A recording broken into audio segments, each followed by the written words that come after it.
The name of the movie is To Die For. A woman with an intense desire for fame, who aspires to become a globally recognized news anchor, is willing to use her stunning good looks and unwavering determination to overcome any obstacle in her path. The local tabloids are overflowing with stories about Suzanne Stone that link her to her husband's death. As a documentary gets underway, the pieces feature in-depth interviews with all of the people involved, including the suspect. Suzanne, a weather reporter, appears before the camera at an unidentified studio. She first introduces herself as Suzanne Moretto before switching to her professional identity, Suzanne Stone. She breaks down in tears as she recalls her husband Larry Moretto lying motionless on the ground. She quickly regains her composure and introduces Janice, her sister-in-law, and her husband's parents, Joe and Angela. She highlights that as a member of the professional media, her ethnic relationship with the Morettos provides her with invaluable insights. When Janice is questioned about her sister-in-law on the ice rink, she states quite frankly that she is a frigid person. Her brother Larry was pursued by many attractive women, but he fell in love with Suzanne, and Janice had no idea why he made that decision. The sister attempted to persuade her brother to find another partner, but Larry was adamant on having Suzanne all to himself because, in contrast to Janice's perception, he thought she was warm and delicate. Her brother soon informed her that he would wed the beautiful woman, stressing how sensitive and kind she was to him. While the three of them were spending time together, Suzanne made a subtle but profound observation about Janice's imperfections. Larry was captivated by his lover's eloquence, while his sister chose to disregard it. In the studio, Suzanne makes it clear that there is no secret connotation to using Stone because many accomplished women have gone by their maiden name instead of their married one. She emphasizes that since she was a young child, she has always understood her path. In a further interview featuring the Stones and Morettos, the host inquires of Suzanne's father, Earl, what he thinks of Larry. In his candid response, he says that he prevented his daughter from pursuing her high-level studies in electronic journalism while Larry had just graduated from high school. Suzanne's sister Faye interrupts, claiming it's her wild side. He continues, adding that his daughter laughed at him, leading him to believe that Larry was channeling her other side. Joe also discusses his reservations about the relationship and how he has changed his mind after finding out that his son sold his drums in order to get his life in order. After they were married for a short while, Larry was ecstatic that his wife had created their exquisite wedding band. Since her daughter doesn't like the beach, Carol, Suzanne's mother, expresses surprise that the couple traveled to Florida for their honeymoon. She deduces that she did it for Larry, who enjoys boating and fishing. The Stones decide that since they returned looking gorgeous, the honeymoon was a success. Joe continues, his son bought a nice house with his savings and brought Suzanne a Mustang. When they meet together on the ice rink, Janice highlights how awful Suzanne's tastes are, particularly when it comes to eating. She remembered an evening when she had to leave the party early in order to practice for a feature on a TV show. Larry interrupted Suzanne as she was staring at her with jealousy and went to tell his wife some good news. The pair explained that they were not pregnant, much to Angela's joyful shout. Suzanne, on the other hand, was hired by one TV station. She looked at Janice, who was uncomfortable, feeling satisfied that all eyes were on her. Lydia, a local school kid, is also questioned in the meantime. She tells about the weather reporter's true purpose in Florida, which is to socialize with well-known TV figures. The event speaker noticed Suzanne's beauty at that point, and they later enjoyed several beverages together. The man advised her to be prepared to go to considerable lengths if she genuinely wanted to be in the spotlight. He used the example of a well-known female anchor who showed up at a TV station dressed to impress with a letter of recommendation. She was employed and rose to prominence. Years later, though, the event speaker found out the letter was a phony. Suzanne's inadequate comprehension made it difficult for her to follow the story. She had to ask the man to clarify every detail for her while pretending to laugh along with them. Before long, the man gestured provocatively beneath the table, raising the possibility that she might have to go to great lengths to succeed in the business. A few hours later, a tipsy Suzanne made her way back to their hotel and made love to Larry. During an interview with Suzanne, the CEO of WEN TV, Mr. Grant, mockingly refers to her and his aide, George, as gangbusters. Back then, he hired people with little education and experience to perform menial office work. Despite this, Suzanne walked right in and started talking like she was following the man's advice in Florida. But instead of following protocol, Mr. Grant fired her, denying her the opportunity to submit her letter of reference. Despite having little to do, she was ultimately hired. After persistently bringing up her ideas to Mr. Grant, the employer eventually agreed to let her work as a weather reporter after a few months. Despite her extravagant gestures and flirtatious demeanor, her family, particularly Larry, was immensely proud of her. Jimmy, a student who is currently incarcerated, is interviewed by the media. He declares his love for Suzanne and says that the weather is the only thing that interests him. He remembers the day Suzanne was asked to come to his school and represent her TV station. As soon as their teacher, Mr. Finlayson, presented her to the class, disruptive student Russell started making obscene jokes about her. Suzanne clarified that the subject of her documentary was how teenagers consider different issues. Although she was just passing by, Lydia raised her hand in response to her question about if anyone had ever seen herself on television. Mr. Finlayson came back and stopped Russell from acting inappropriately against Suzanne very quickly. After class, Russell was threatened by his teacher to make amends with Suzanne by helping her with her work, and Jimmy, Lydia, and another disruptive student signed up for the documentary. The reporter dealt with the kid's disruptive conduct when she started her documentary, but she never wavered in her resolve. Russell brought up the idea that someone who is overly perfect could have a darker side when the teenagers were discussing their opinions about Suzanne one day. Lydia thought Suzanne was a good person, therefore she disagreed. Larry gained popularity among the youngsters at a Moretto get-together, and Angela inquired about starting a family with her daughter-in-law. Suzanne dismissed the notion right away, citing the inability of women in her field to perform effectively while carrying a protruding tummy. She went to the station for the late-night weather report after the party.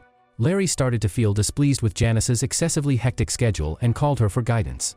The husband waited for his wife for a heart-to-heart conversation that evening after his sister advised him to set boundaries with Suzanne. Even though she was excellent at reporting the weather, he gently reminded his wife that they should establish their priorities as a marriage and that obsessing over it would not propel her into the mainstream media. Suzanne was brought back to earth by this and remained silent. The reporter is currently speaking in the studio about how her spouse helps her, but that she adamantly declares that she will not accept failure under any circumstances and that they have never discussed divorce. Going back to Lydia, she tells the tale of her former friendship with the reporter. She even revealed the fact that she had been mistreated by a family member, which prompted her to threaten him with a revolver beneath her mother's pillow. Lydia remarks that it would have given Suzanne some thoughts, so she shouldn't have said it.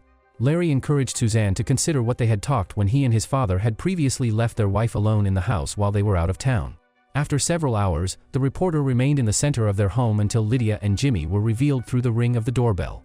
While filming them, Suzanne encouraged them to dance, but Lydia had trouble keeping up with the moves, so the adolescent gave up. The reporter consequently danced close to Jimmy, unsettling Lydia. Suzanne asked her to walk her dog, Walter, as a favor. Lydia came back a few moments later and saw Jimmy and Suzanne acting inappropriately in a room. Going back to Jimmy's interview in the present, he describes how their love blossomed and how they grew closer. Suzanne sobbed as she confided in him one day, telling him how she was constantly pushing Larry away from their private moments because all she could think about was Jimmy. Jimmy recommended seeking a divorce, but she insinuated that she was being abused and instructed the adolescent to flee with her. When she claimed that Larry would take everything away from her, including Walter, she was unable to obtain a divorce.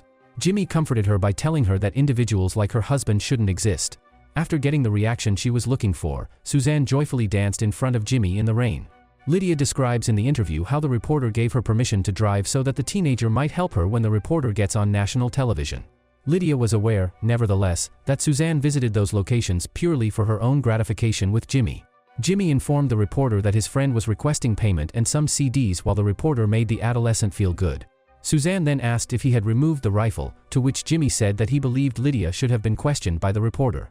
Suzanne said she couldn't, so she encouraged the teenager to try his hardest, but he was still apprehensive.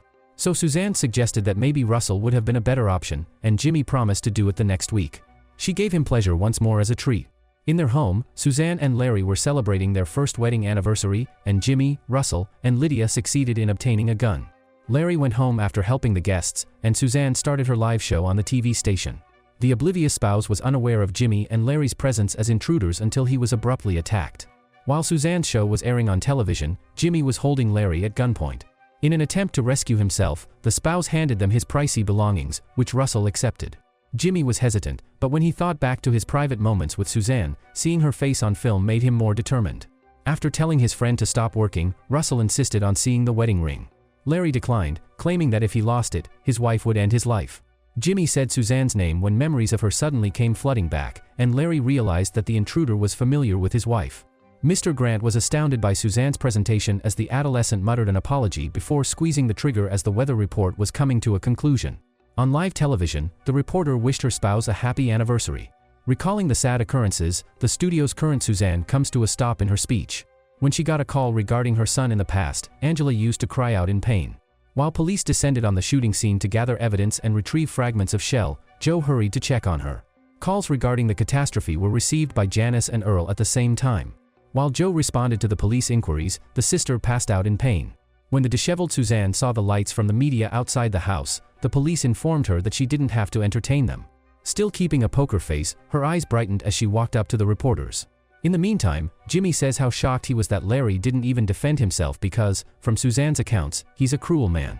Jimmy described how, in an attempt to dramatize the occasion, Suzanne unexpectedly played all by myself at the burial while he was there in secret. However, Janice, who is currently being examined, claims that after hearing that at the burial, she knew Suzanne was the guilty party. In the past, Lydia was afraid and Jimmy was waiting across the street, so she knocked on the reporter's door to inquire what they should do. After dragging her inside, Suzanne made it clear that they were breaking up. Jimmy thought it was unreal that the woman was discarding them as the adolescent left. They had no idea that an officer was observing them silently from a distance. When Suzanne arrived at the TV station the next day to pick up the evidence from the documentary tapes, Grant informed her that the police had already taken them. Right now, Mr. Grant plays the video for the interviewer that attracted the attention of the police. When Suzanne questioned the students about safe intimacy, Jimmy said that his current partner was very clean, so he wasn't worried. Knowing the truth, Russell giggled as he winked at her. Soon after, Jimmy and Suzanne's photos were discovered in Jimmy's house by the police. Russell was picked up from work at the beach, and they went to Lydia's house to retrieve the pistol. After taking care of the teenagers, Suzanne says in the studio that she can't believe she was duped. With tears in her eyes, she accuses the children and proclaims that justice will ultimately win out. Jimmy had previously been questioned by the police, and even though he had refuted the charges, they had all the proof and evidence of the incident. He broke down in tears as he revealed that Suzanne had promised to turn him into a sports commentator and that Larry was harming her. He then declared their love for one another. He stopped crying when the police inquired about how frequently he had gotten personal with the reporter, to which he cheerfully replied on numerous occasions.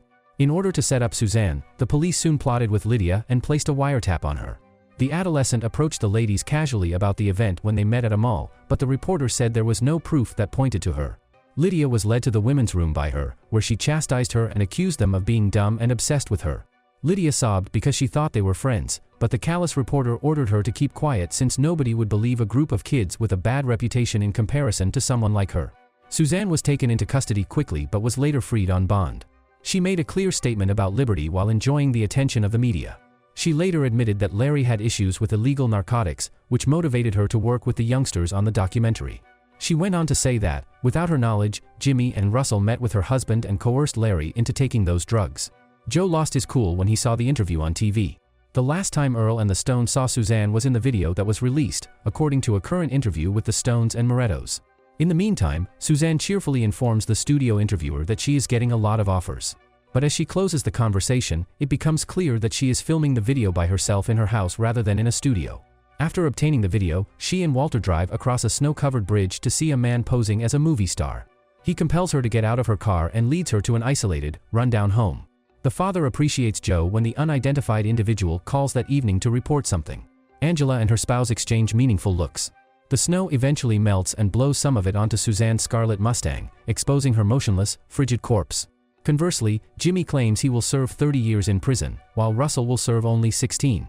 He misses all of his buddies, especially Lydia, but strangely enough, he misses Suzanne the most. He can't even recall her face. In the meantime, Lydia concludes by expressing Suzanne's perspective on the world. If no one is watching, the reporter feels that there is no use in accomplishing something valuable. She goes on to say that watching TV makes people better, so when everyone is watching TV, people will be better. If this is true, Lydia contends, then nobody can watch anymore. Next week, she will be making guest appearances at well-known talk shows, she announces with pride. Lydia draws attention to how irritated Suzanne would be to discover she would become well-known. Later, Janice joyfully and gracefully ices on the pond by the rundown house where Suzanne was taken. If you want interesting movie recaps, like, share, and subscribe to follow us for more movie recaps.